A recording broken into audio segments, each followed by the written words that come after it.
بسم الله الرحمن الرحيم.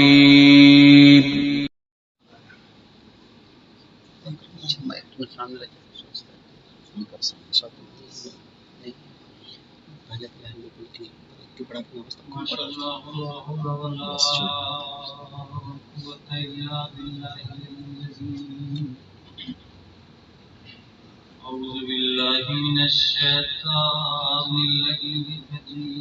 بسم الله الرحمن الرحيم. الحمد لله رب العالمين والصلاة والسلام على أشرف الأنبياء والمرسلين أبي القاسم محمد اللهم صل على محمد وآل محمد والصلاة والسلام على أهل بيته الطيبين الطاهرين المعصومين المظلومين المنتجبين المنتخبين. أما بعد فقد قال الله تعالى وتبارك في كتابه المحكم وكتابه المتقن وقوله أحسن. بسم الله الرحمن الرحيم.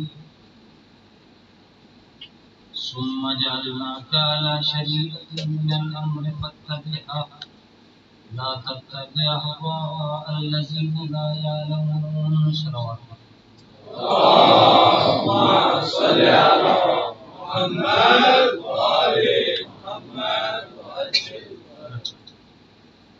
گرامی قدر، ہماری اور آپ کی بحث کل یہاں تک پہنچی تھی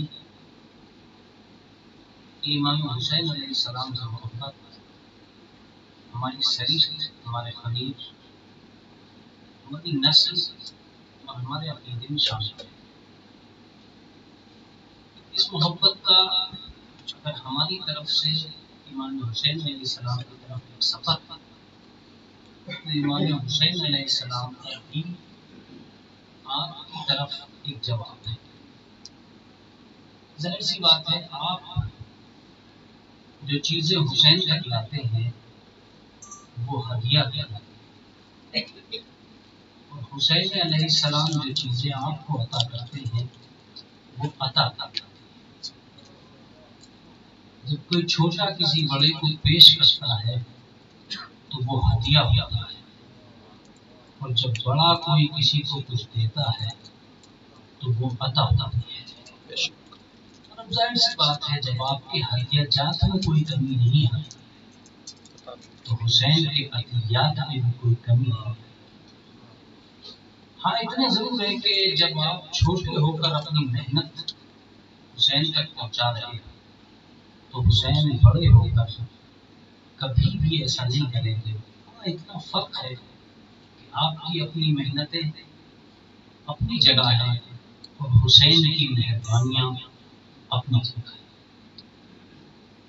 میں جس آیے کریمہ سے مسلسل بحث کر رہا ہوں اس میں کوشش یہ کر رہا ہوں کہ آپ کو اطاعت اور اتباع کی اس دائرے کے قریب کر سکوں جس کے اندر ہم جی رہے ہیں، اور ہمارا وہ جیون جو اس دائرے میں گزر رہا ہے، جو حسینیت کے آنگن میں گزر رہا ہے، جو عزاداری کے سائے میں بیت رہا ہے، وہ کچھ اتنا اجول، اتنا اجاگر اور اتنا روشن ہے کہ اس کے سامنے دنیا کا کوئی اندھیرا ٹکنے نہ پائے. آپ کے خیالات اتنے قوی ہیں کہ جب بھی کسی غلط چیز کی کوئی گرد آپ کے دماغ کی طرف آئے تو آپ کے عقیدے کی روشنی خود بخود اس کو ختم کر دے، اور آپ کی اپنی اطاعت اتنی مضبوط ہو کہ بدعت کی کوئی آندھی آپ کے قدموں کو ہلا نہ سکے. آپ کی دنیا کے عقیدے، آپ کی اپنی دنیا اتنی روشن اور اتنی اجاگر ہو کہ فرش حسین کے صدقے میں ہی صحیح آپ فی زمانہ کسی بھی چیز سے ٹکرانے کے لیے تیار ہیں. اور میں یہ دعوے سے کہہ سکتا ہوں کہ اس وقت ہمارے پاس، مولویوں کے پاس کہہ رہا ہوں، اس وقت مولویوں کے پاس کوئی ذریعہ نہیں ہے آپ کے گھروں تک مذہب پہنچانے کا سوائے فرش عذاب. اس لیے کہ مدرسہ بھی صرف اور صرف 200-300 بچوں ہی کو تو مذہب پہنچا سکتا ہے، وہاں سے بھی تو سب کو مذہب نہیں پہنچ سکتا. امام حسین علیہ السلام کا رشتہ اتنا مضبوط ہے کہ انہوں نے آپ کو ایک ذریعہ تبلیغ یہ دے دیا ہے کہ آپ گھروں تک مذہب پہنچا سکتے ہیں، ورنہ مولویوں کی ڈیوٹی ہوتی کہ وہ گھر گھر جا کر تبلیغ کرتے. متوجہ ہو رہے ہیں؟ گھر گھر جا کر تبلیغ کرنے میں بہت بڑی پریشانی آ جاتی کہ کہیں چچا ملتے کہیں نہ ملتے، کہیں بھتیجا میسر ہوتا کہیں نہ ہوتا، کہیں باپ ملتا بیٹا نہ ملتا. پہلی بات یہ کہ امام حسین علیہ السلام نے مولویوں کو در در کی ٹھوکریں کھانے سے بچا لیا اپنے گھر میں، ورنہ تبلیغ تو ایسے ہی کرنی پڑی. اور پھر اگر آپ 40 گھروں پہ 40 دن کے اندر چلے بھی جاتے تو کوئی گارنٹی تو نہیں تھی کہ 40 آدمی مل جائیں. 40 آدمیوں کا ملنا مشکل تھا.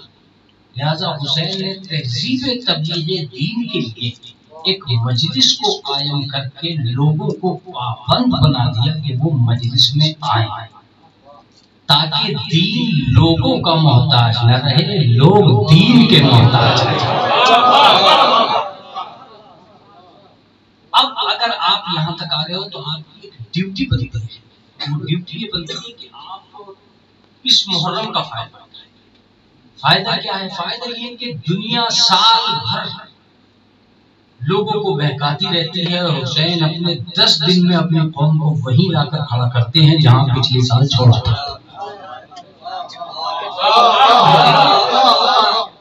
سال بھر کی تبلیغات، دیکھو ایسا نہ کرنا، دیکھو ویسا نہ کرنا، دیکھو یہ نہ ہونا، دیکھو وہ نہ ہونا. اور جیسے ہی محرم آیا لوگ گھروں سے نکلے اور پھر وہیں آ گئے جہاں پہلے کھڑے تھے. اس کا مطلب یہ کہ خود محرم کے اندر اتنی طاقت موجود ہے کہ وہ دنیا کے گرد و غبار کو عزاداروں پر ٹکنے ہی نہیں دیتا. اور مجالس کی دنیا میں بھی کیسی کیسی بحثیں ہوتی ہیں جو سامنے آ جاتی ہیں. میں آج ایک آیت سے اس کا آغاز کر رہا ہوں اور یہ امید کر رہا ہوں کہ میں اس آیت کو اس لیے نہیں پڑھ رہا ہوں کہ وہ کوئی ذاکری ہے یا خطابت ہے، اس لیے پڑھ رہا ہوں کہ وہ ایک درس ہے اور آپ کو یاد ہو جانا چاہیے. اور یہ بھی نہ سوچیے گا کہ مولانا آپ ایسی تفسیر کیوں کرتے ہیں. کوئی بھی آیت کی تفسیر اصلاً تو مولوی اپنے پاس سے کرتا نہیں ہے، لیکن اگر کرتا بھی ہے تو اس کے الفاظ کے اندر وہ تفسیر موجود ہوتی ہے. اب آپ ایک صلوات پڑھ دیجئے تو میں آیت پڑھوں. اللہم صلی علی محمد وعلی محمد وعجل فرج. آیت اسی پیروی سے متعلق ہے اور آج کی تاریخ سے اس کا ایک دیرینہ رشتہ ہے. قرآن مجید میں ایک آیت ہے قل ان کنتم تحبون اللہ فاتبعونی یحببکم اللہ. قل ان کنتم تحبون اللہ، اگر تم یہ دعویٰ کر رہے ہو کہ اللہ سے محبت کرتے ہیں تو پھر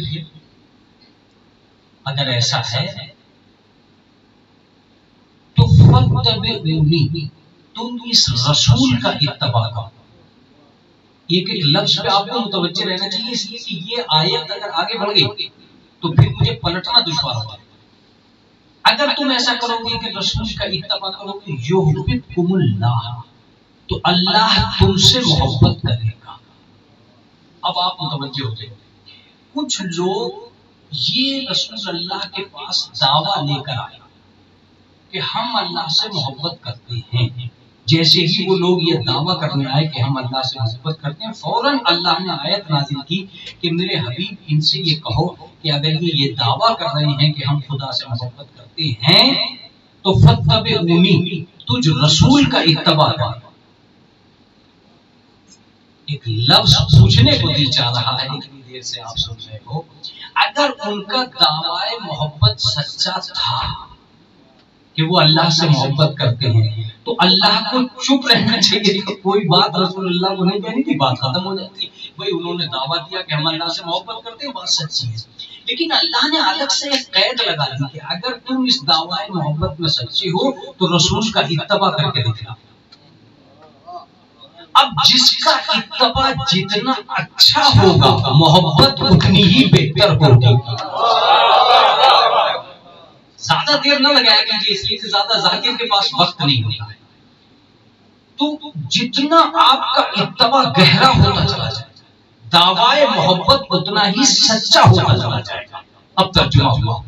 اب آپ پیغمبر کی تو اتباع نہیں کرتے, دعوے بہت بڑے بڑے ہیں کہ ہم خدا سے محبت کرتے ہیں, دعوے بہت بڑے بڑے ہیں کہ خدا سے محبت کرتے ہیں. آپ دیکھیں اور غور کریں تو آپ کو قرآن کا لطف آ جائے گا اس آیت کریمہ میں. اور میں کہتا ہوں کہ اگر سارا قرآن آپ پڑھ رہے ہیں تو پڑھیں, لیکن اس آیت کی تفسیر پر غور کر لیں تو آپ کا ذہن بہت حد تک منزل مقصود کو چھو لے گا. اللہ نے فوراً کہا کہ فاتبعونی, اگر تم رسول کا اتباع کرو گے یحببکم اللہ, اللہ تم سے محبت کرے گا. وجہ کیا ہوئی؟ وجہ یہ ہو گئی کہ آیت میں دو گروہ پیدا ہوئے. ایک گروہ وہ تھا جس نے یہ دعویٰ کیا کہ ہم اللہ سے محبت کرتے ہیں, دوسری ذات وہ تھی جس نے یہ دعویٰ کیا کہ ہم بھی تم سے محبت کریں گے. متوجہ رہیے گا. اب جو میں بات کہنے جا رہا ہوں میں سوچ رہا ہوں کہ کہیں وہ میرے اوپر آنا پڑے اور آپ بھوچکے نہ رہ جائیں, پریشان نہ ہو جائیں. سوال یہ پیدا ہوتا ہے کہ اگر پہلی لائن بہت اچھی تھی کہ اللہ سے محبت کرنے والوں نے دعویٰ کیا کہ ہم اللہ سے محبت کرتے ہیں, تو دوسری لائن کے پیدا کرنے کی ضرورت کیا تھی؟ اس کا مطلب یہ ہے کہ دو لائنیں ہیں. اگر یہی لائن مجلس ہے, دو لائنیں ہیں. کچھ وہ ہیں جو اللہ سے محبت کرتے ہیں اور کچھ وہ ہیں جن سے اللہ محبت کرتا ہے. میں کہتا ہوں اس لفظ پہ مجلس شروع ہونے والی ہے.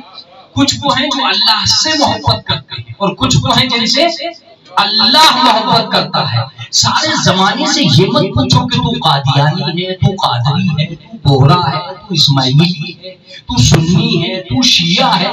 بس اتنا پوچھو کہ تو کن میں سے ہے, ان میں سے ہے جو خدا سے محبت کرتے ہیں یا ان میں سے ہے جن سے خدا محبت کرتا ہے. فرقوں کی پنچایت کرنے کی ضرورت کیا ہے؟ فرقوں کی پنچایت کرنے کی ضرورت کیا ہے؟ یہ ثابت کرو کہ تم کون سے گروہ میں سے ہو. وہ گروہ جو اللہ سے محبت کرتا ہے یا وہ گروہ جس سے اللہ محبت کرتا ہے. کہ مولانا کیا ان دونوں لائنوں میں دوری ہے؟ میں کہتا ہوں جب تک دوری نہیں ہے جب تک سوچو گے نہیں.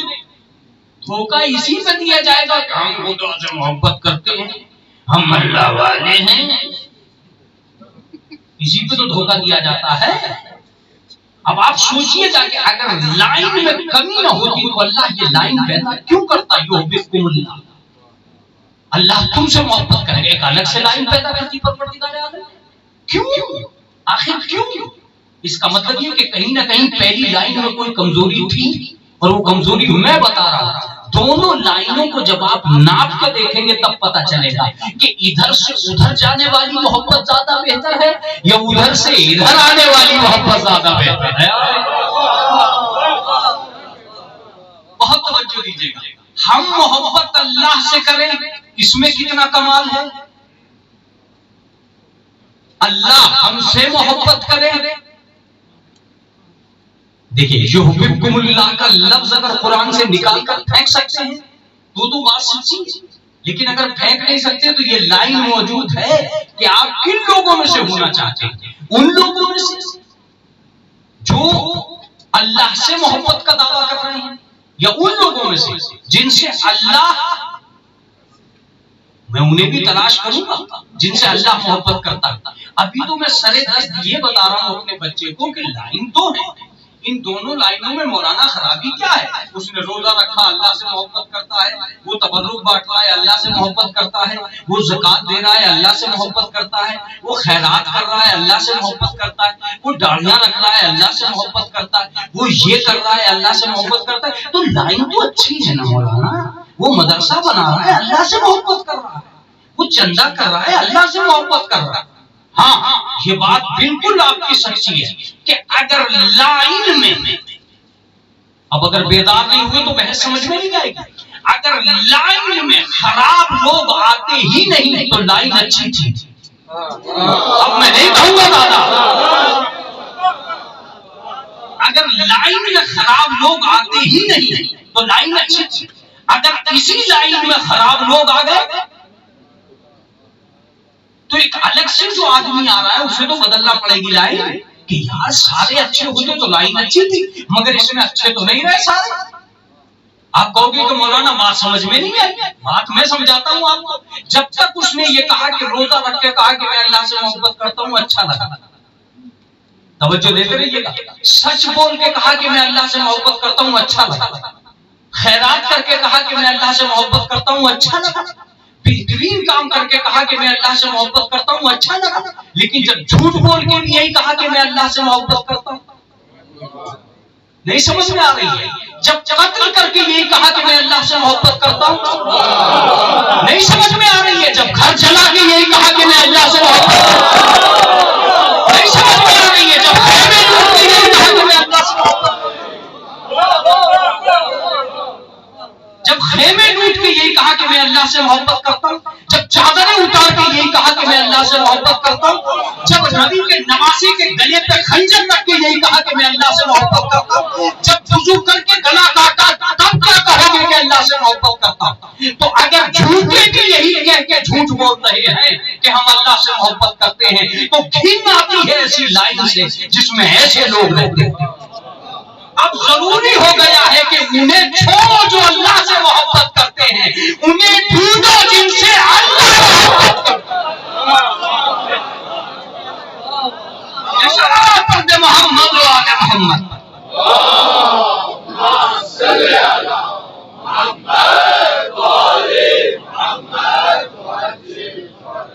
اگر میری بات میں کوئی کج ہے، میری بات میں کوئی ٹیڑھاپن ہے، میری بات میں صفائی نہیں ہے تو میں اپنے لفظوں کو اس سے زیادہ نہیں صاف کر سکتا، اس سے زیادہ صفائی نہیں آ سکتی لفظوں. یہ بالکل کلیئر بات ہے.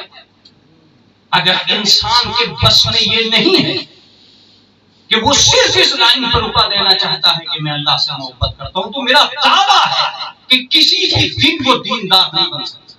اس لیے کہ جب تک آپ اس لائن پہ کھڑے رہو گے کہ ہم اللہ سے محبت کریں تو تیاری آپ کی ہوگی، رنگ آپ کا ہوگا، ڈھنگ آپ کا ہوگا. لیکن جس دن یہ سوچنے لوگوں کہ اللہ ہم سے محبت کرے تو پھر ویسے استعمال کرو گے جیسے اللہ چاہتا ہے، پھر وہ پہنو گے جو اللہ چاہتا ہے، وہ کرو گے جو اللہ چاہتا ہے، وہ رنگ استعمال کرو گے جو اللہ چاہتا ہے. جب تک تیاری یہ رہے گی کہ میں اللہ سے محبت کروں تو تم اپنی طاقت لگاؤ گے. جس دن یہ تیاری کرنے لگو گے کہ اللہ مجھ سے محبت کرے تو قدرت کے رنگ میں رنگنے چلے جاؤ. بہت اچھا لفظ. اس کے علاوہ میرے پاس کوئی لفظ موجود نہیں تھا. تیاری ہی غلط ہے. ہم خدا سے محبت کرتے ہیں، ہم اللہ سے محبت. اوہو، تم نے جھوٹ بولا پھر بھی اللہ سے محبت، تم نے قتل کیے پھر بھی اللہ سے محبت. میں دعوے سے کہتا ہوں کہ دنیا کے اندر اگر کربلا نہ ہوتی تو سچے مسلمان سامنے ہی نہ آتے.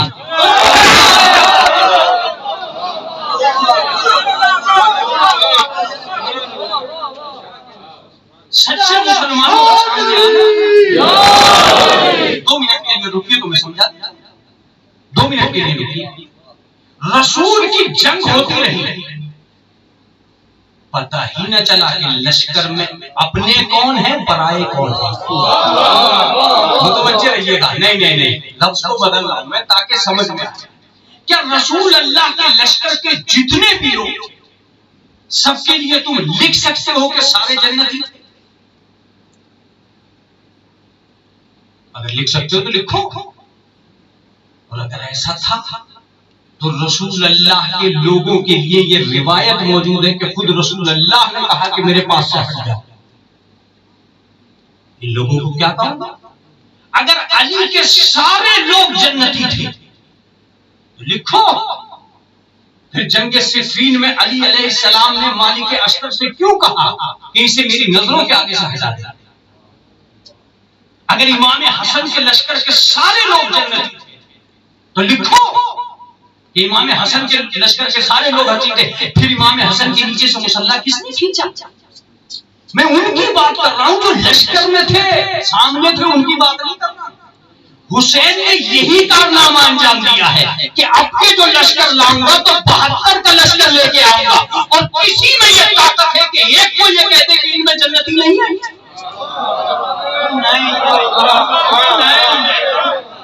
بات ہی سمجھ میں نہیں آئی. قمر سلطان پھر سے پڑھو تب سمجھا سکو گے. اب میں بتاتا ہوں کہ یہ طے نہیں ہو سکا. رسول کے دور میں یہ طے ہو گیا کہ یہودی کون ہے، کافر کون ہے، مشرک کون ہے. علی کے دور میں یہ طے ہو گیا کہ یہودی کون ہے، کافر کون ہے، مشرک کون ہے. یہودی کتنے برے ہیں، مشرک کتنے برے ہیں، کافر کتنے برے ہیں. توجہ دیجیے گا. حسن کے دور میں یہ طے ہو گیا یہودی کتنے برے ہیں، کافر کتنے برے ہیں، مشرک کتنے برے ہیں. اب تک ایک ہی چیز رہ گئی تھی کہ مسلمان کتنے برے ہیں. حسین کربلا میں لے کے آئے اور کلمے والوں سے چل کر کے کہا کہ صرف یہودیت ہی بری نہیں ہوتی ہے، کبھی کبھی مسلمان بھی اتنا برا ہوتا. کربلا کی جنگ عیسائیوں سے نہیں ہوئی، یہودیوں سے نہیں ہوئی، مجوسیوں سے نہیں ہوئی. وضو کر رہا تھا عمر ساتھ سے امام حسین کا گلا کٹ رہا تھا. نماز پڑھ رہے تھے وہ لوگ، کلمے کے شریف تھے وہ لوگ. احسان مانو حسین کا کہ حسین نے کربلا کو رکھا ہی ایسے ہے کہ کربلا کی جنگ عالم انسانیت کے لیے اور عقل کے لیے خیرت کا نمونہ بن گئی. کربلا 3 وقتوں میں ہوئی ہے. توجہ دیجیے گا. کربلا 3 وقتوں میں ہوئی ہے. پہلا وقت صبح کا، پہلا حملہ صبح کا، دوسرا حملہ ظہر کا، تیسرا حملہ عصر کا. حسین عالم انسانیت سے کہہ رہے ہیں کہ ہم تو نماز پڑھ رہے تھے، یہ کیا کر رہے تھے.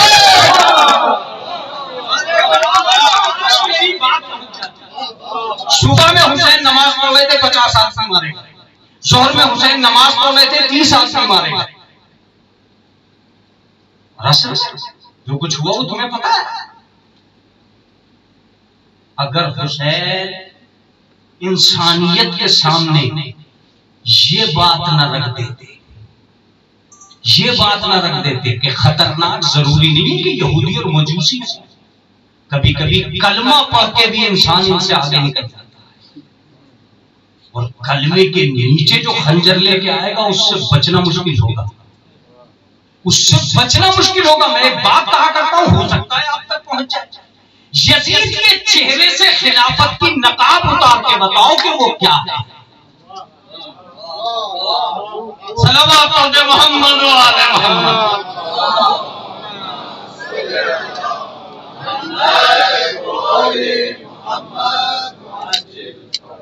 کیا تو گروہ ہو گئے دو، کچھ وہ جو خدا سے محبت کرتا اور کچھ وہ جن سے آپ انہیں تلاش کرو جن سے خدا محبت کرتا ہے. اگر وہ مل گئے تو پھر کسی فرقے کی ضرورت نہیں. قرآن پڑھو، صاف صاف راستے پہ چلو. بہترین لوگ اگر مل جائیں، لیکن چلو ڈھونڈتے ہیں کہیں ملیں گے جن سے خدا محبت کرتا. کہاں ملیں گے؟ بابری مسجد میں جا کے کٹ جائیں. کہاں پہنچے؟ کسی ملک میں ہیں جنہوں نے یہ دعویٰ کیا ہوگا کہ ہم سے خدا محبت کرتا ہے؟ کہیں کوئی دعویٰ سامنے آیا؟ سب کا دعویٰ تو یہی ہے کہ ہم خدا سے محبت کرتے ہیں. جماعت بھی یہی کہہ رہی ہے، امیر جماعت بھی یہی کہہ رہا ہے، جو پیچھے کھڑے ہیں وہ بھی یہی کہہ رہے ہیں کہ ہم خدا سے محبت کرتے ہیں، جو آگے کھڑا ہے وہ بھی یہی کہہ رہا ہے. تو بھیا یہ دیکھ کی دیکھ لٹا دی. یہ بتا خدا تجھ سے محبت کرتا ہے؟ تم نے بہترین روٹیاں بانٹی، یہ بتا تجھ سے خدا محبت کرتا ہے؟ ہری پگڑی والا بتا رہا ہے، نہ کالی پگڑی والا بتا رہا ہے. صلوات بھیجے محمد والے محمد.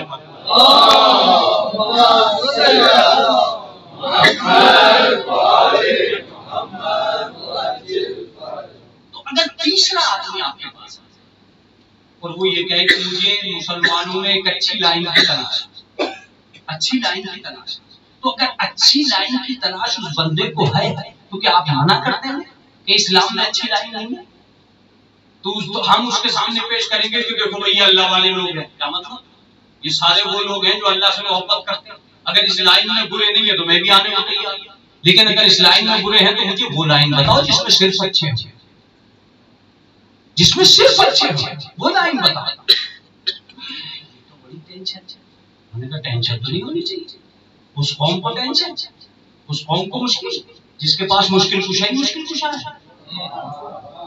اگر آپ کے پاس نہیں تو رسول اللہ سے جا کے پوچھو نا۔ میں نے کہا کہ بھائی چل میرے ساتھ ساتھ، میں تجھے ایسی جگہ لے کے چلتا ہوں جہاں سے کوئی خالی ہاتھ ہی نہیں ہے، ایسی بات پہ میں داد چاہتا ہوں۔ یہ تو قوالیوں میں بھی موجود ہے کہ خالی جھولیاں وہاں سے آتی ہی نہیں ہے، خالی جھولی نہیں آتی ہے، تو کیوں نہیں اس کے دروازے پہ جاتے جس کے دروازے پہ فرشتے بھی آتے ہیں؟ کیوں نہیں اس کے دروازے پہ جاتے جس کے دروازے پہ سخی بھی آتے ہیں؟ کیوں نہیں اس کے دروازے پہ جاتے جس کے دروازے پہ علم کی بھیک بھی لینے آتے ہیں؟ اتفاق سے ہم گھومتے ہوئے مدینے کی گلی میں داخل ہو گئے، اندر سے ایک آواز آئی، کون؟ میں نے کہا ہندوستانی فقیر۔ تم یہاں کیا کرنا ہے؟ ہم نے کہا کہ ہم نے سنا ہے آپ کے دروازے سے کوئی خالی ہاتھ نہیں جاتا۔ یہ بتائیے کہ وہ کون ہے جس سے خدا محبت کرتا ہے؟ آواز سن کے چونک گئے کہ اب تک جتنے لوگ مانگنے آئے تھے، کسی نے روٹی مانگی، کسی نے روزی مانگی، کسی نے کچھ مانگا، کسی نے کچھ مانگا، تو عجیب ہے کہ تو انہیں مانگ رہا ہے جن سے خدا محبت کرتا ہے۔ میرا امتحان تو ختم ہو چکا ہے، آپ کا امتحان شروع ہو چکا ہے، تو انہیں مانگ رہا ہے جن سے خدا محبت کرتا ہے۔ تو میں نے کہا کوئی تو فرق ہوگا، کا فرق ہے؟ ساری دنیا جسم پالنے آئی تھی، تو روح پالنے آیا ہے۔ میں نے کہا تھا کہ میں اب آپ کو نہیں کہوں گا کہ کیا کرنا ہے۔ ساری دنیا جسم پالنے آئی تھی، تو روح پالنے آیا تھا۔ ساری دنیا کے سوال دنیا کے لیے تھے، تیرا سوال دین کے لیے ہے۔ تو میں نے کہا حضور میرا امتحان ختم ہے، تمہارا امتحان شروع ہے، تم بتانا کہ کتنی مجلسیں سن چکے ہو۔ میں نے کہا حضور بتا کیوں نہیں دیتے؟ کہا گھر میں نہیں بتا سکتا۔ میں نے کہا کیوں نہیں بتا سکتے؟ کہا یہاں لوگ بدل دیے جاتے ہیں۔ قمر سلطان، بھروسے کی بات ہے، گھر میں نہیں بتا سکتا۔ تو میں نے کہا گلی میں آ کے بتا دیجئے کہ یہاں روایتوں کا جال ہے، یہاں روایتوں کا جال ہے۔ تو میں نے کہا پھر کیا ہوگا؟ مسجد میں آ کے بتا دیجئے کہ کوئی بھی کہہ دے گا میرے لیے کہا گیا تھا، سلام بھیجے محمد والے محمد۔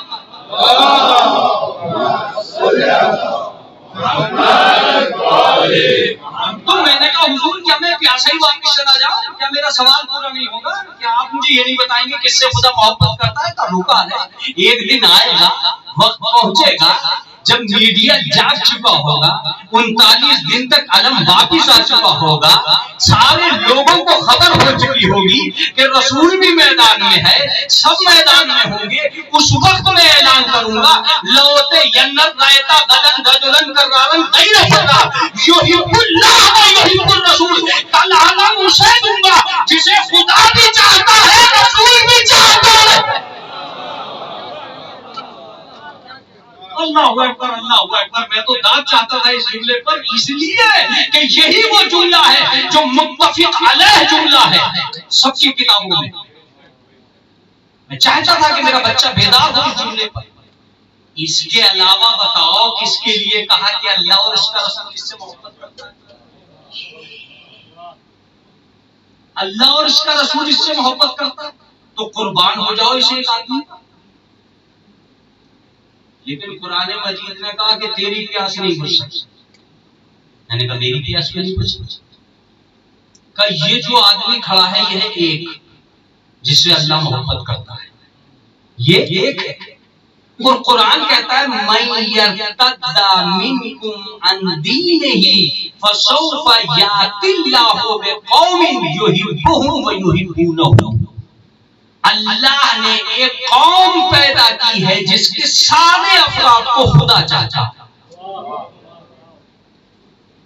میرے پاس ایک ہے جسے خدا چاہتا ہے. اللہ کہہ رہا ہے پوری قوم ہے. یہ بہت بڑی ٹینشن. ایک تو حدیثوں کی دنیا میں دوسرا آدمی ملنے کو تیار نہیں اور ایک ملا بھی تو اب قوم کو کہاں ڈھونڈے. اتنی دیر میں تو ایک ملا. وہاں سے اور یہاں تک شجاعت کے نظارے دیکھنے آیا تھا. مجھے کیا پتا تھی کہ جس کے ہاتھ میں ذوالفقار ہے وہی محبت اللہ کا وارث بھی ہے جو کمالات رکھتا ہے. اس سے بہتر کوئی شخص ہے ہی نہیں. پھر بھی میں نے سوچا چلو موقع تو غنیمت ہے. اللہ کے رسول نے ایک کا پتہ تو دیا ہے, ہم اس تک تو پہنچے, باقی دیکھا جائے. ہم گئے اور ہم نے جانے کے بعد ہاتھوں کو جوڑا اور ہاتھوں کو جوڑ کے کہا کہ علی سلام علیکم. وعلیکم السلام. کون بھائی؟ ہم نے کہا کچھ انڈین لوگ ہیں. پھر کیا کرنا ہے؟ حضور آپ سے محبت کرنا چاہتے ہیں. شوق سے, لیکن یہ سوچ رہے نا کہ اگر مجھ سے محبت کرنی ہے تو میں تیار نہیں ہوں اس کے لیے, تمہیں تیاری کرنی پڑے گی اس کے لیے. میں نے کہا میں نہیں سمجھا. کہا میں تو سچ کے آیا نہیں تھا کہ لوگ مجھ سے محبت کریں. میں نے تو کبھی دو امانی نہیں پہنے کہ لوگ مجھ سے محبت کریں. میں نے کبھی سونے کا تاج سر پہ نہیں رکھا کہ لوگ مجھے ووٹ دیں گے, لوگ مجھے مانیں گے. میں کبھی تیار نہیں ہوتا کہ لوگ مجھے مانیں گے. تمہیں تیاری کرنی پڑے گی کہ تم علی کو مانو گے. میں نے کہا میں بات نہیں سمجھا. کہا مجھ سے محبت کر, میں ہوں. میں نے کہا پھر اگر میری امامت میں آنا ہے تو متقی بننا پڑے گا, میری امامت میں آنا ہے تو مومن بننا پڑے گا. اس کا مطلب یہ ہے کہ سجنا مولا کو نہیں کرے گا, مولائی کو کرے گا.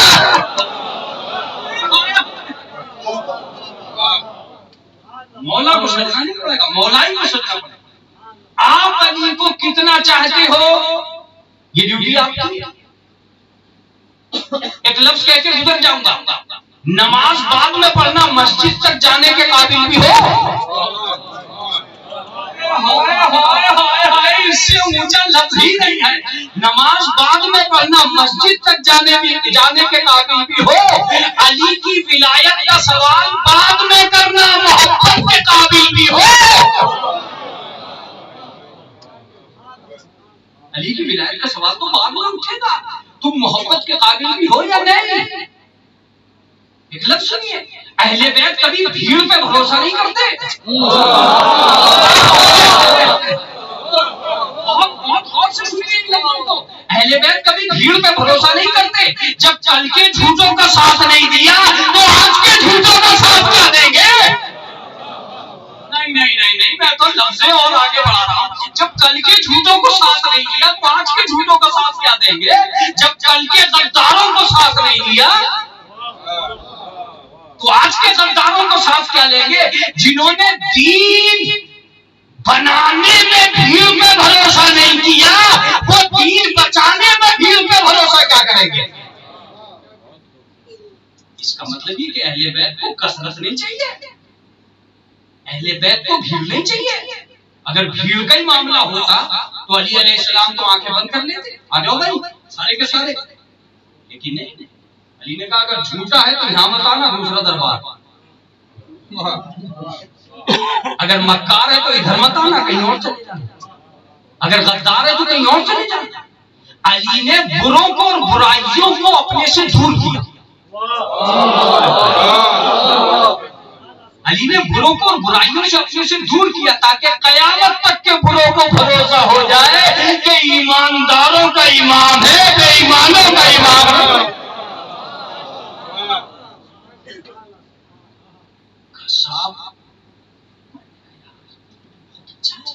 ان کے اوپر یہ وہ ہیں جن سے خدا محبت کرتا ہے.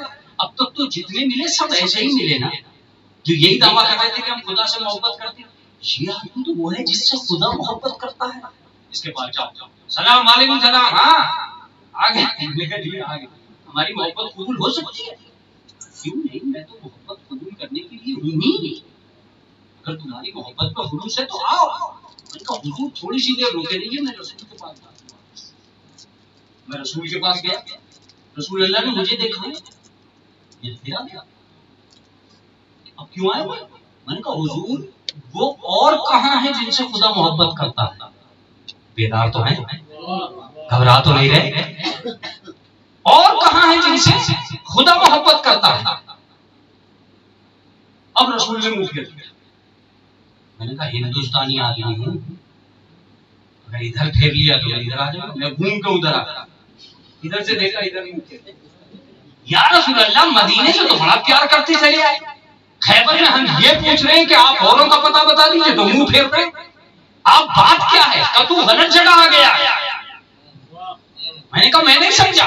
کہ تو غلط جگہ آ گیا ہے. جب میں نے تجھے علی کے حوالے کر دیا تھا تو تو واپس پلٹ کے میرے پاس آیا کیوں؟ جس دن سمجھ جاؤ گے اس دن بول دینا. جب میں نے علی کے حوالے کر دیا تھا تو تو واپس پلٹ کے آیا کیوں؟ میں نے کہا میں نہیں سمجھا.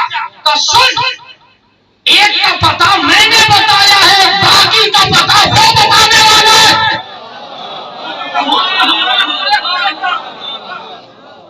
اب میں سمجھاؤں گا پوری بات. میں نے کہا حضور آپ کیا کہہ رہے ہیں؟ کہہ کیا رہے ہیں؟ کہ ایک کا پتہ میں نے بچایا, باقی کا پتہ وہ بتائے گا. میں نے کہا میں نہیں سمجھا. کہ سن, غدیر تک کا ذمہ دار میں ہوں اور قیامت تک کا ذمہ دار وہ ہے. جب میں تجھے غدیر میں اس کے حوالے کر دوں تو واپس میرے آنگن میں پلٹ کے نہ آنا. تو غلط جگہ آ گیا. چھوڑو جلدی سے, اگر وہ بھی چلے گئے وہاں سے یہ بھی پتہ نہیں چل پائے گا اور کمائیں گے. چلو ہم گئے تو دیکھا وہ دور سے مسکرانے آؤ. میں سمجھتا تھا کہ تم آؤ گی. ایک تو ہماری بٹی بلی وہاں ہوگی جو انہوں نے منہ پھیر لیا, ایک آپ کہیں کہ ہنس رہے ہیں بار بار مسکرا رہے. کا مجھے تو یقین تھا کہ تو پلٹ کے میرے پاس آئے گا. میں نے کہا کیوں؟ اب تمہارے اپنے فیصلے ہیں, لفظوں میں ہیر پھیر ہو سکتا ہے, فیصلے اپنی جگہ ہونے چاہیے. جیسے ہی میں نے کہا کہ حضور آپ کی مسکرا کیوں رہے, کہ مجھے پتا تھا کہ تم میرے پاس آئے گا, اس لیے کہ جو ہمیں چھوڑ دیتا ہے رسول اسے منہ نہیں لگاتا.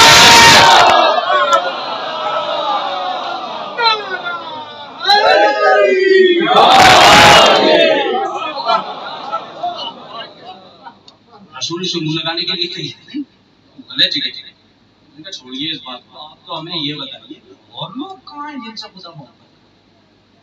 اچھا مجھے اور لوگ چاہیے. میں نے کہا بالکل, آپ تو ایک ہی ہو نا. تو کہا سن, ایک کام کرنا ہے. وہ کیا؟ بولے تو بس میرے پیچھے پیچھے چل. میں خیبر چھوڑ رہا ہوں, مدینے جاؤں گا, میرے پیچھے پیچھے چلے. مگر ایک بات کا خیال رکھنا کہ تو بولنا, خامخواہ کے اعتراض نہ کرنا, زبردستی ٹر ٹر نہ کرنا. تم ہندوستانیوں کا مزاج ہے بیچ میں ٹر ٹر کرنا. میں نے کہا بولنے پہ پابندی, ہم ہندوستانی اور چھپ گئے. چلیے اگر یہ بات وہ جلدی آگے آگے تو میں اپنے ساتھی سے بولا کیا بہترین چال ہے, کیا زبردست رفتار ہے. پیچھے کی خبر ہے, نہ تو پیچھے کی طرف مڑ کے دیکھ رہے ہیں, نہ چپو راست سے گھبرا رہے ہیں, نہ آگے کا ڈر ہے نہ پیچھے کا کوئی خوف. بلا خوف قدم اٹھاتے چلے جائیں. ایسا لگ رہا ہے کہ آیتیں پیدا ہوتی جا رہی ہیں, ان کا قدم بڑھتا جا رہا ہے. کمانات ٹوٹ کے برس رہی ہیں جب یہ قدم اٹھاتا ہے. اس کی رفتار پر لگتا ہے عظمتوں کا ساون برس رہا ہے. یہ قدم نہیں اٹھا رہا ہے, زندگی کے نقش پیدا کر رہا ہے. میں ٹر ٹر کرنے لگا تو پتا ہے پیچھے مڑے دیکھ کے کہا اے ہندوستانی کیا بول بال کر رہا ہوں. میں تجھ سے کہا تھا کہ چپ چاپ چلے آنا. کہا حضور میں تو آپ کی تعریف کر رہا ہوں. کہا تعریف کو چھوڑ, یہ بتا کہ تجھ سے کہا تھا کہ نہیں کہ تو چپ چاپ چلے آنا. کیا بات ہوگی اگر میں بول رہا ہوں. کہا تجھے مطمئن چلنا چاہیے اگر میرے پیچھے چل رہا ہے.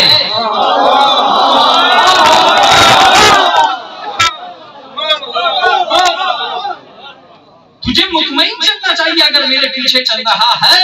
میں نے کہا کیا ہوا یہ پیچھے چلنے والی بات ہے کیا؟ کہا یہی کیا کچھ کم ہے کہ تو میرے پیچھے چل رہا ہے؟ نہیں میں لفظوں کو دوہراؤں گا نا. یہی کیا کچھ کم ہے کہ تو میرے پیچھے چل رہا ہے؟ میں نے کہا کم کیا مطلب؟ میں ہی تو چل رہا ہوں.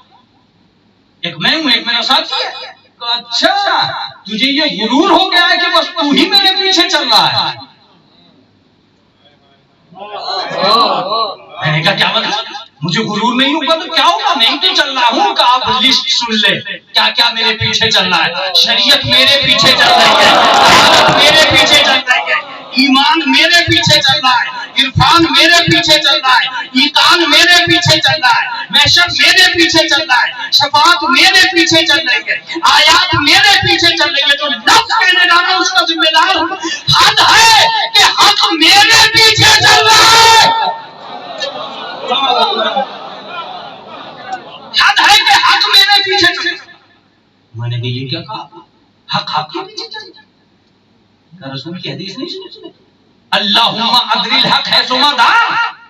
اے پروردگار حق کو ادھر ادھر پھیرنے جدھر جدھر علی پھرے. تو حق پیچھے چلنا. جیسے علی کے منہ سے یہ جملہ نکلا کہ حق میرے پیچھے چلنا ہے, میں فوراً سجدے میں. یہ کیا تو سجدے میں کیوں گر گیا؟ میں نے کہا اب تو سجدہ کرنے کا وقت آ گیا. ابھی تو سجدہ کرنے کا وقت آیا ہے. کا کیا مطلب؟ میں نے کہا مجھے تو پتا ہی آج چلا ہے کہ میں وہی ہوں جہاں حق چل رہا ہے. کا تو تنہا نہیں جو میرے پیچھے چل رہا ہے, پوری کائنات ہے جو میرے پیچھے چل رہا ہے, معاشرت تک کا نظام ہے جو میرے پیچھے چل رہا ہے. میں نے اپنے ساتھی سے کہا کہ ایسا کوئی دوسرا بھی ہے جیسا یہ ہے, جیسا یہ ہے ایسا کوئی دوسرا بھی ہے. اب کیا پوچھا تم؟ میں پوچھ یہ رہا ہوں کہ آپ جو کہہ رہے ہو تم مجھے جانتا ہے نا؟ میں نے کہا ہم نہیں جانتے. زندگی بھر روٹیاں کھا کھا کے یہی کام تو کیا کہ آپ ہی کو تو پڑھایا. اچھا سنانا شروع کر. کتنا جانتا ہے؟ میں نے کہا ساتھی خسر ہے کعبے میں پیدا ہوئے آپ مولود کعبہ. کیا کہا تم نے؟ مولود کعبہ؟ میں نے کہا ہاں. کہ یہ جو تو کہہ رہا ہے مولود کعبہ ہوں میں, یہ نعرہ کعبے کے حق میں بہتر ہے.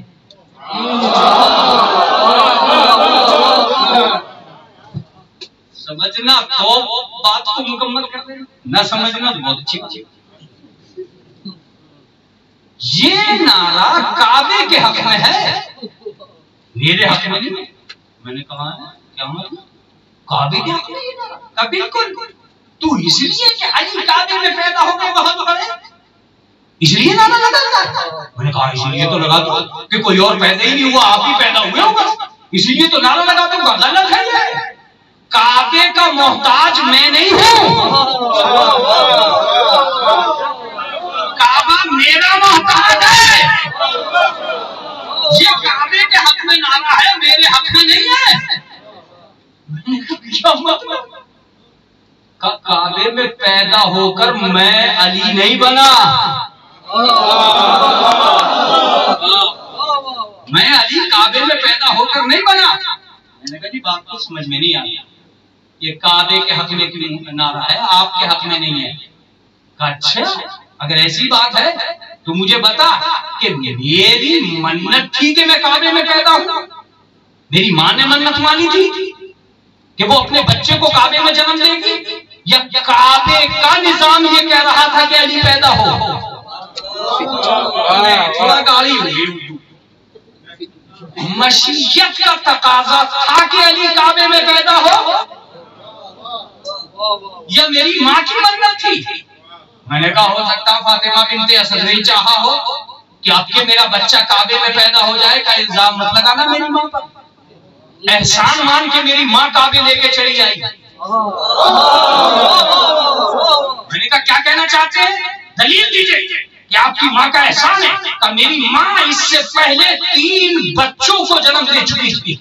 طالب, عقیل, جعفر, سب میں 10-10 سال کا فرق تھا. اگر ایسا ہی ہوتا تو پہلے بچے کو لے کے آپ کی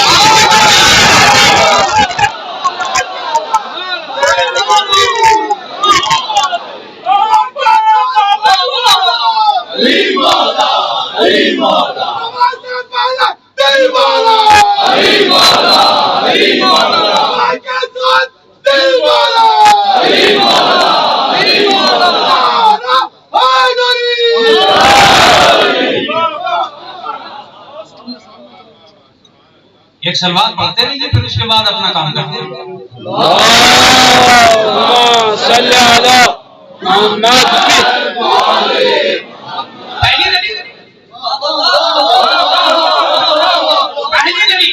میری ماں کا احسان مان کے میری ماں کعبے میں چلی گئی. میں محتاج کعبہ نہیں، کعبہ میرا محتاج. 10 سال کا فاصلہ تھا. 30 سال کی عادت فاطمہ بنت اسد کی. اس عادت کو چھوڑ کر خود بخود کعبے کی طرف چلی گئی. اس کا مطلب یہ کہ نہ عادت کے تحت آئی نہ منت کے تحت آئی. میں نے کہا دوسری دلیل یہ کہ میرا باپ متولی تھا. اگر میری ماں کو یہی منظور تھا کہ کعبے میں جا کے میرا جنم ہو تو گھر سے چابی لے کر آتی، دروازہ کھول کے اندر جاتی. مگر فاطمہ نے ایسا نہیں کیا کہ دروازہ کھول کے اندر گئی ہو. وہ تو دیوار کے پاس کھڑی تھی. کعبے نے خود در بنا کے کہا کہ تم اپنی طبیعت سے نہیں آ رہی ہو، ارادہ قدرت سے آ رہی ہو. اور اگر دیوار ٹوٹی رہ جاتی تب کہتا کہ اللہ نے نہیں بلایا ہے. ٹوٹ کے گر گئی تو کیا کہے گا؟ میں نے کہا مجھ سے غلطی ہو رہی ہے کہ میں محمد کعبہ کا نعرہ لگا رہا ہوں کہ علی کعبے میں پیدا ہو گیا. بالکل غلطی ہو رہی ہے. اس لیے تجھ سے غلطی ہو رہی ہے کہ تو مجھے جانتا ہی کتنا ہے.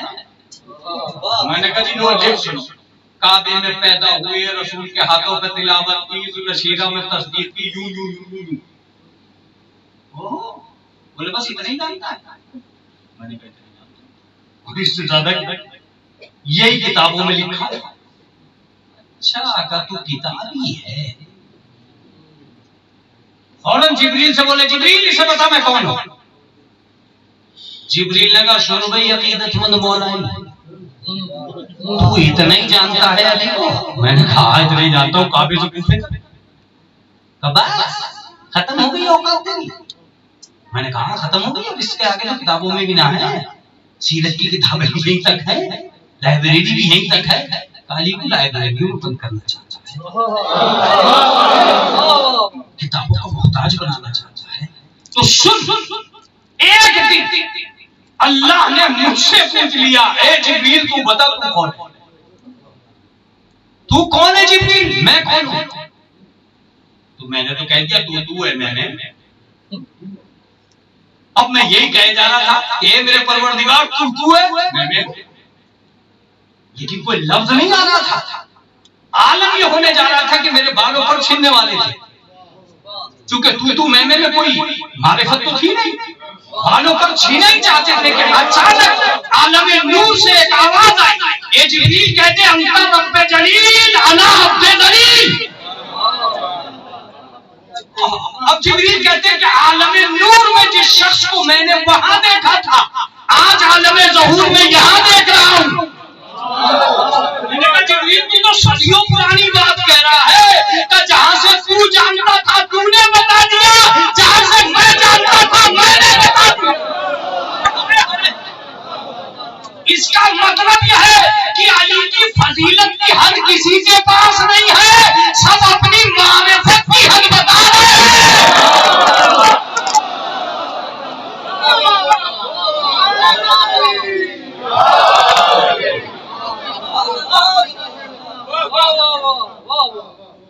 میں نے کہا اچھا حضور لیجیے نعرہ وارہ تو گیا اپنی جگہ.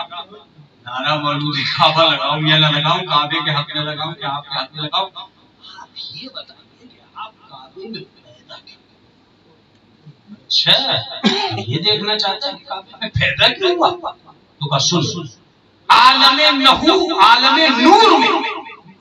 اور یہ بھی سن لے، اور یہ بات اگر تم نے سنی اور سن کے اس کو درک نہیں کیا تو ایک طالب علم کو شکایت رہ جائے. سن، عالم نور میرا بہت بڑا ہے، عالم ظہور میرا بہت چھوٹا. میں تیری دنیا میں چند سالوں کے لیے آیا ہوں، تیری دنیا میں چند سالوں کے لیے آیا ہوں، چند سالوں میں بھی حالت یہ آ گئی کہ ایک قوم مجھے خدا ماننے لگی۔ یہ میرے عالم ظہور کے معاملات ہیں۔ جس دن عالم نور کے معاملات کھلیں گے اس دن ورق معرفت دیکھنا کہ کتنا طویل ہو جائے گا۔ ابھی عالم نور کو نہیں پہچانا ہے تم نے۔ جیسے ہی یہ جملہ کہا میں نے کہا یہ بتا دیجیے کہ آپ کعبے میں پیدا کیوں؟ کہ خدا نے یہ طے کر دیا تھا عالم نور میں کہ علی جب بھی پیدا ہوگا کعبے ہی میں پیدا ہوگا۔ کیا ہوا؟ علی جب بھی پیدا ہوگا کعبے ہی میں پیدا ہوگا۔ میں نے کہا طے ہو گئی کہ اب احسان مان میری ماں کا کہ وقت ولادت وہ کعبے کے قریب لے آئی، ورنہ میں جہاں پیدا ہو جاتا کعبہ وہی بن جاتا۔ میں نے کہا نہیں سمجھا، کہ یا تو کعبے کو آنا پڑتا جہاں میں تھا، یا ایک قاسمی صاحب تھے انڈیا میں، علی کو بہت چاہا کرتے تھے، ایک سلوات پڑھے محمد والے۔ یہ میں نے اس لیے کہا کہ ان کے چار مصرے مشہور ہیں اور مجھے برسوں سے یاد ہے، جیسا میں سنائے دے رہا ہوں۔ وہ کہتے ہیں کہ نور کے ٹکڑے اگر کرتا نہ رب ذوالجلال، پورا قرآن ہی سمٹ آتا ابو طالب کے گھر۔ نور کے ٹکڑے اگر کرتا نہ رب ذوالجلال، پورا قرآن ہی سمٹ آتا ابو طالب کے گھر۔ وہ تو یہ کہیے کہ خود ہی آ گئی بنت اسد، ورنہ کعبہ بھی چلا آتا ابو طالب کے گھر۔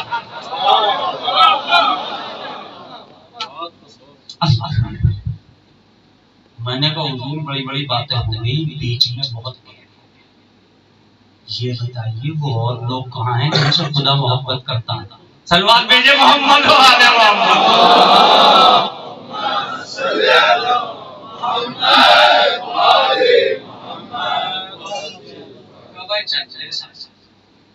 اب قریب آ گیا، اب دور نہیں۔ ایک جگہ جا کے مجھے پیچھے میں نے کہا یہ کیا جگہ ہوگی؟ کہ نظر مت اٹھانا۔ میں نے کہا اب تک تو ساتھ لے کے آ رہے تھے، بڑی شفقت کر رہے تھے، اب یہاں کی کیا ہو گیا؟ دیکھتا نہیں ہے یہ فاطمہ کا گھر ہے۔ میں اس سے آگے کچھ کہنا نہیں چاہتا، یہ فاطمہ کا گھر ہے۔ بالکل تو فاطمہ کا گھر ہے تو کیا ہوا؟ اس کے اوپر آیت لکھی بھی نہیں دیکھ رہا، وَيُطْعِمُونَ الطَّعَامَ عَلَىٰ حُبِّهِ مِسْكِينًا وَيَتِيمًا وَأَسِيرًا۔ یہ وہ لوگ ہیں جو اللہ کی محبت میں کھانا کھلاتے، اور یہ بات اللہ نے کہی ہے، کسی اور نے نہیں کہی ہے۔ میں نے کہا آپ کہنا کیا چاہتے ہیں؟ میں کہنا یہ چاہ رہا ہوں کہ دیکھ اس گھر میں جتنے بھی ہیں وہ ہیں جن سے خدا محبت کرتا ہے۔ اس میں تو بچے بھی ہیں، اس میں تو بچے بھی ہیں۔ کہاں فاطمہ کے بچوں میں اور بچوں میں یہی تو فرق ہے کہ فاطمہ کے بچے بھی ہیں جن سے خدا محبت کرتا۔ تو میں نے کہا جی اب میں آپ سے نہیں پوچھوں گا کہ اور کہاں ہیں جن سے خدا محبت کرتا ہے۔ اب میں نے بی بی کے آگے ہاتھوں کو جوڑا، بی بی مجھے وہ لوگ بتائیے جن سے خدا محبت کرتا ہے۔ کہ میری چادر میں جھانک کے دیکھ، چادر میں جھانک کے دیکھ کون لوگ ہیں؟ میں نے کہا ایک نبی ہے، ایک خدا معصومہ ہے۔ کہ امام کتنے؟ میں نے کہا 3۔ کہ بس جدھر جدھر یہ امامت کے جلوے ہوں گے وہاں وہاں خدا سے محبت کے دعوے ہوں گے۔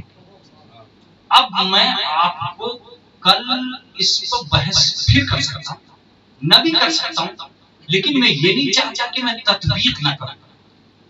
میں 5 منٹ کی آپ سے اجازت چاہوں گا اور صلوات کی بھی اجازت چاہوں گا کہ ایک صلوات بلند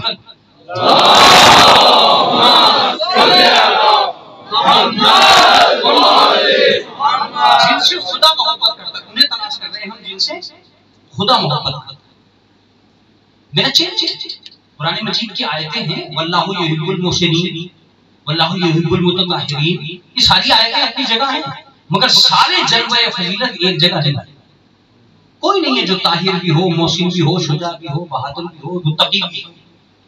ایسا گھرانہ بھی ایک ہی ہے جن کی طہارت کی گواہ چادر تطہیر ہے، جن کی شجاعت کی گواہ ذوالفقار اور شمشیر ہے، جن کے کمالات کی گواہ نقش قدم ہے، یہ عجیب بات ہے. بس آخری واقعہ. اور میں یہ کہتا ہوں کہ اگر کبھی کتاب لکھی گئی تو ہو سکتا ہے کہ اتنی معتبر نہ ہو.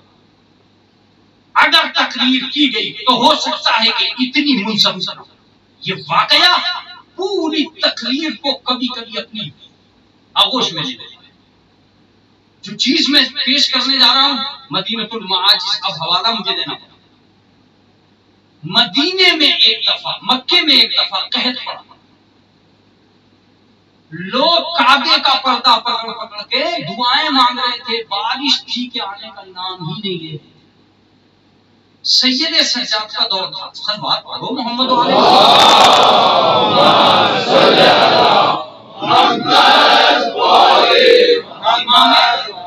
امام چہاروں کا دور تھا. کسی نے کعبے کے پاس ایک لفظ کہا کہ جب تک وارث کعبہ تک نہیں جاؤ گے کعبہ کوئی فائدہ دینے والا نہیں. سب کی مٹی تو ویسی کری. کعبے کا پردہ پکڑ پکڑ کے دعائیں مانگ رہے مگر دعائیں کوئی نہیں ہوئی. لوگوں نے کہا یہ کیا ہے؟ بارش تو جبھی ہوگی جب سب کے سب وارث کعبہ کے پاس. چنانچہ کعبے والوں کو کعبہ چھوڑنا پڑا اور وارث کعبہ کی طرف جانا پڑا. اب جب لشکر دعا کعبہ چھوڑ کر سید سجاد کی طرف چلا تو میں نے کہا حضور کہاں چلے؟ آج تمہیں پتا چلا کہ کعبہ سارا کام نہیں کرتا. اگر میں لفظ کہوں اور آپ کی سمجھ میں آ جائے تو ٹھیک، نہیں آئے تو ڈیلیٹ. اوکے. عرض حرم کو جنت نہیں کہا رسول نے، فاطمہ کی قبر کو جنت کہا رسول نے.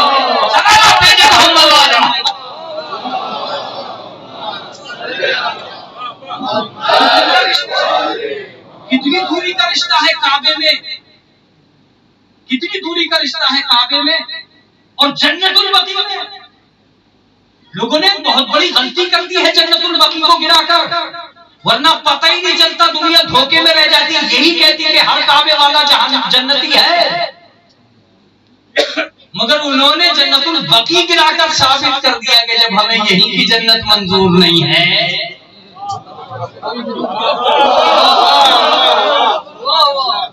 رسول کی حدیث مٹانا اگر مٹانا چاہتے ہیں. روزہ ریاض الجنہ جنت کے روزوں میں سے ایک روزہ ہے.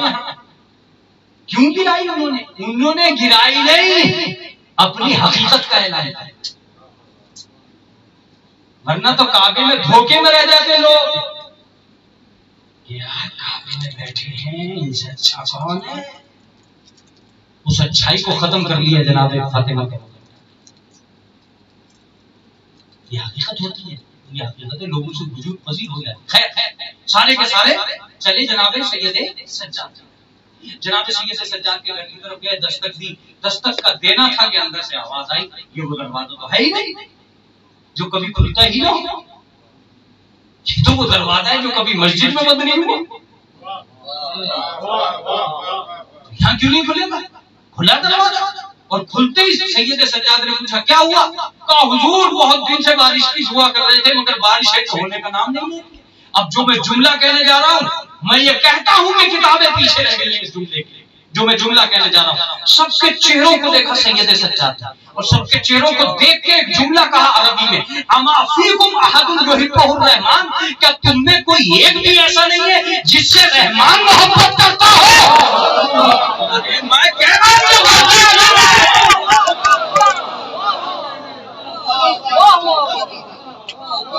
میں نے کہا آپ کہنا کیا چاہتے ہیں حضور؟ کب دعائیں ان کی ٹلتی ہیں جو خدا سے محبت کا دعویٰ کرتے ہیں، ان کی نہیں ٹلتی جن سے خدا محبت کرتا ہے. ان کی دعا نہیں ٹلا کرتی جن سے خدا محبت کرتا ہے. کپڑے درزی کبھی بھی نہ لاتا اگر وہ کہتی جو خدا سے محبت کرتی ہے، مگر اس نے کہا جس سے خدا محبت کرتا ہے. راہب کو بیٹے کبھی بھی نہ ملتے اگر وہ کہتا جو خدا سے محبت کرتا ہے، مگر اس نے کہہ دیا جس سے خدا محبت کرتا ہے. سید سجاد کیا جملہ کہا، اما فیکم احد یحبہ الرحمن، کیا تم میں ایک بھی ایسا نہیں ہے جس سے رحمان محبت کرتا ہو؟ کہا حضور پھر آپ ہی چلیے، اور اب یہ اتفاق وقت تھا، تو اس پہ ردا ڈالی، آگے آگے آگے آگے، کبھی محسوس کیا کرو کہ کون آگے ہے کون پیچھے، کون آگے ہے کون پیچھے، حاجتیں پیچھے تھی حاجت روا آگے تھا، مشکلیں پیچھے تھی مشکل کشا آگے تھا، عوام پیچھے پیچھے امام آگے، بڑی شان سے چلتے چلتے کعبے تک پہنچے۔ یہ مولا آپ کو کعبے تک جانے کی کیا ضرورت ہے، آپ تو گھر سے ہی دعا کر دیتے، کہ اگر گھر سے دعا کرتا تو میری طاقت سمجھ میں آتی، خدا کی قدرت سمجھ میں آتی۔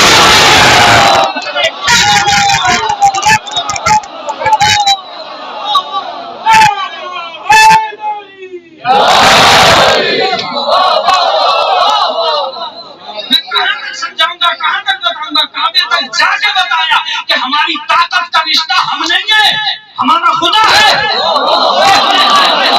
دوسرا جملہ سنو، مجلس کا پورا لطف اٹھاؤ، ہم دلہن کو اشارے سے بھی زندہ کر سکتے تھے، مسلح اس لیے بنایا تاکہ اللہ کی قدرت پر یقین آ جائے۔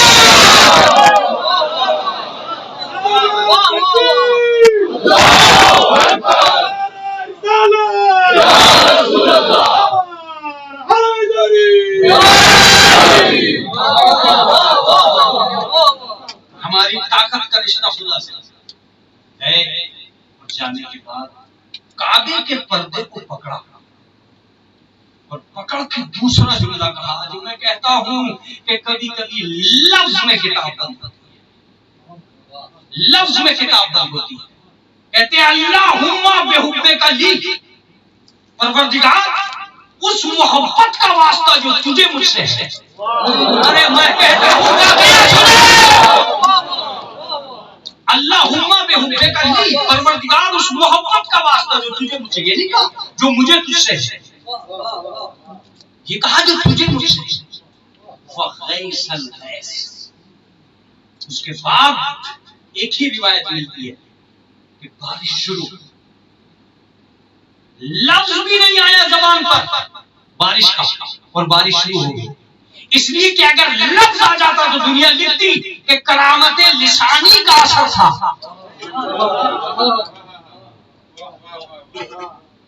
بارش کا لفظ ہی منہ میں نہیں آیا اور بارش شروع ہو گئی، اللہ نے بھی بتا دیا کہ ہم دلوں کے حال سے واقف ہیں، ہم جس سے محبت کرتے ہیں کیا چاہتے ہیں۔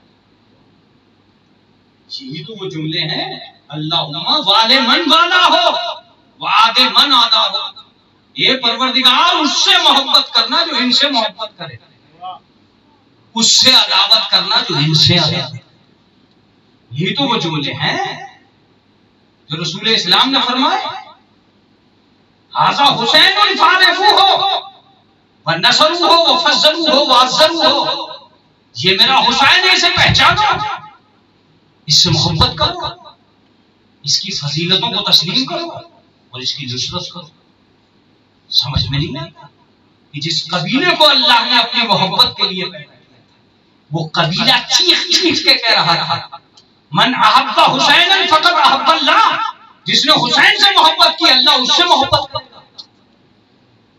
کیوں رسول اللہ کہہ رہے ہیں؟ تاکہ اس قوم کا پتہ چلے کہ وہ کون سی قوم ہے جس سے خدا محبت کر سکتا ہے۔ اگر امکان محبت اس شکل میں پیدا ہو رہے ہیں تو تیاری کرو، اس تیاری پہ مت رہو کہ تم خدا سے محبت کرتے ہو، یہ تیاری شروع کرو کہ تم سے خدا محبت کرے۔ جب تمہاری تیاری یہ ہو جائے گی کہ تم سے خدا محبت کرے گا، اس دن تمہاری سمجھ میں آ جائے گا کہ جن سے خدا محبت کرتا تھا انہوں نے خط لکھا کہ من الحسین الی الحبیب، یہ حسین کی طرف سے خط ہے حبیب کی طرف۔ ایک لفظ کہنے جا رہا ہوں، خدا کے محبوب کو حسین کہتے ہیں، حسین کے محبوب کو حبیب کہتے ہیں۔ جس کے اوپر اسلام کا دار و مدار تھا، اس نے لکھا رجل فقیہ، رجل فقیہ، حبیب کو دین کا ذمہ دار کون لکھ رہا ہے؟ حسین۔ لوگ کہتے ہیں کہ کس کے پاس سند ہے فقاہت کی، کس کے پاس سند ہے فقیہ ہونے کی؟ میں کہتا ہوں حسین رجل فقیہ کو خط لکھ کے بتا رہے ہیں کہ امامت کا فقاہت سے پرانا رشتہ ہے۔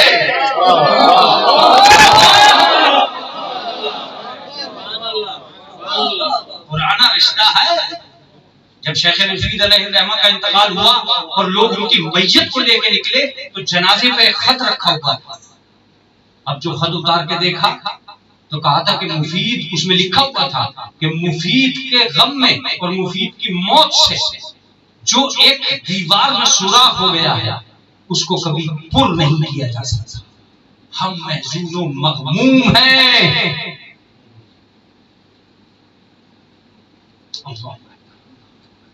علامہ ہلی علیہ الرحمہ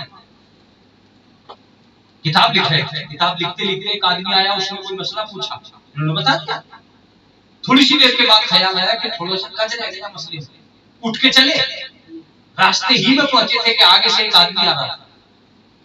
کہا علامہ کہاں جا رہا تھا؟ کہا مسئلہ تھوڑا سا میں اسے سمجھا نہیں پایا، اسے سمجھانے جا رہا ہوں۔ آپ جانے کی ضرورت نہیں ہے، میں سمجھا کے آ گیا۔ اب جانے کی ضرورت نہیں ہے، میں سمجھا کے آ رہا ہوں۔ اب جو پلٹ کے دیکھا علامہ نے بغایا۔ اس کا مطلب یہ ہے، میں ایک لفظ کہنے جا رہا ہوں، اگر امامت نہ ہو تو امت کا پتہ نہ چلے۔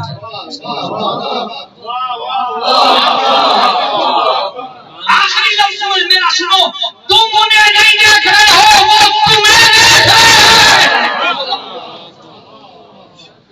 اگر ہم نہ ہوتے تو زمانہ تمہیں چکی کے دانے کی طرح پیس کے الہ رجل فقیہ، حبیب کی طرف خط۔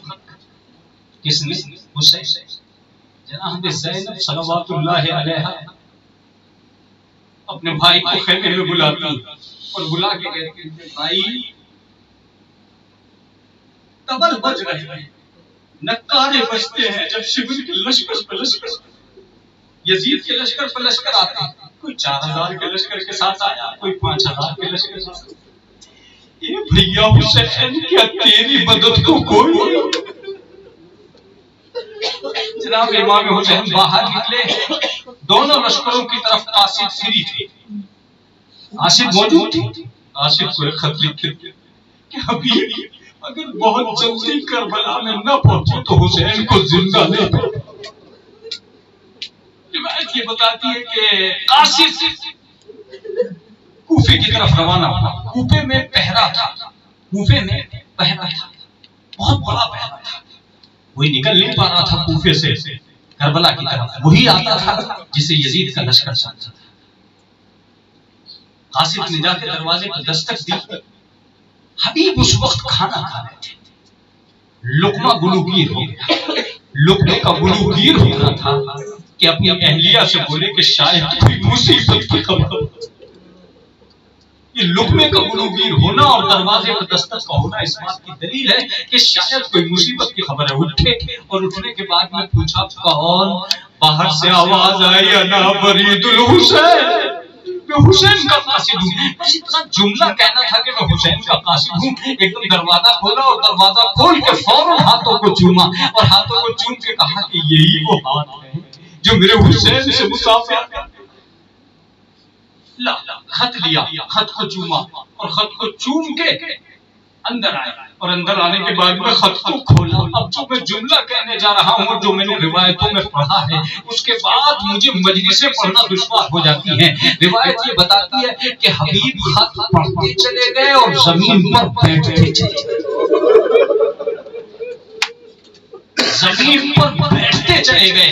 اچانک سے زوجہ اٹھی، بیوی اٹھی اور بیوی نے اٹھ کے کہا کہ حبیب میں نے تم کو اتنا مغموم نہیں دیکھا جتنا آج دیکھ رہی ہوں۔ بس وہ ایک مرتبہ بیوی ابن مظاہر کہتے ہیں میرا آقا مصیبت میں گرفتار ہے۔